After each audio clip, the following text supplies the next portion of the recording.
Harvey Games, everyone. We're here talking about 2011 E3 predictions, who's showing what, and right now we're going to talk about Nintendo.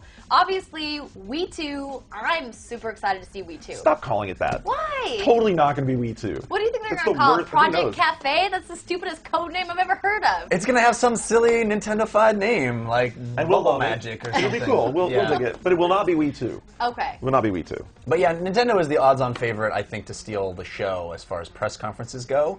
They certainly have the most big things to reveal, and I'm ready to get my mind blown as to whatever this crazy contraption turns out to be. Yeah, I'm putting all my stock in it being something that we can't possibly predict. Right, Garnett? Predict it.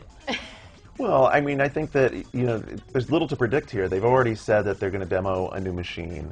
We already know that where they are with the Wii hardware is that they did a great job getting into the casual market, but they've lost the hardcore gamer, right? Like, every time a Call of Duty comes out, they have to look at how well it sells on the other two platforms and say, we're missing out here. So they wanted to bring the hardware Missing out here, but the last console they released was the best-selling console in the history of time. Like Right. 80 million units or something So, like that? so don't expect them to lose those things that made the Wii awesome.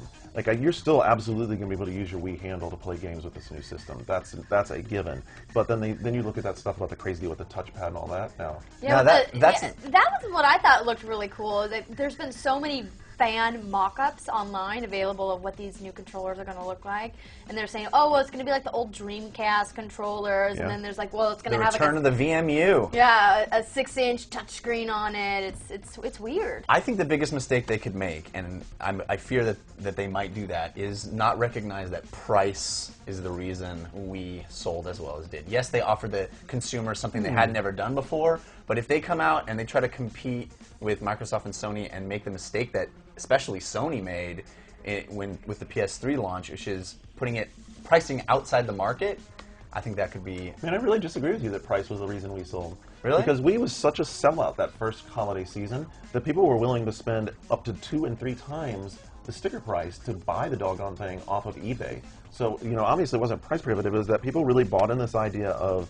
I'm going to play a game, and it's going to be a natural motion. I'm going to sit in front of the TV with my family. I think that's why you see Microsoft, so much of what they've done with Kinect is all about family time. They want to bring that element because they've seen that that's the marketing that worked for Nintendo. Right, and Wii was also not just marketed towards families with children, but also to older people who had maybe never ever picked up a controller before. Yeah. And you'd hear about these stories where Wiis were integrated into nursing homes to get people up and moving around and being active without, being too super strenuous. And I thought that was really cool to know that I could game with my grandma who has never played There's before. a threshold there. I mean, if they come in at $500, obviously that's going to be cost prohibitive. But if they're in the $350, $300, $400 range, I think they're fine if they have something that's a really cool innovation to talk about. And this controller device, whatever it winds up being, whether it is just touch sensitive or actually has a screen in it, that could be something that really captures people's attention. I agree. I hope that's the case. I really do. I'm excited. Well, hardware aside, do you think they're going to announce any first-party titles at E3 this year?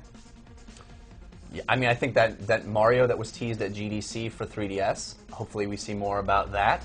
I would like to know exactly what that is. Just a grayed-out phantom of a logo is not enough information, I think. You saw the tail. I did see the tail. And then, of course, Phantom.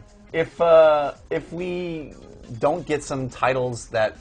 And we need to know more about when Zelda's going to happen. Yes. And if we don't get some titles for this new system, if it's just the system and we don't know what they're kind of working on, I think that would be a little disappointing as well. Yeah.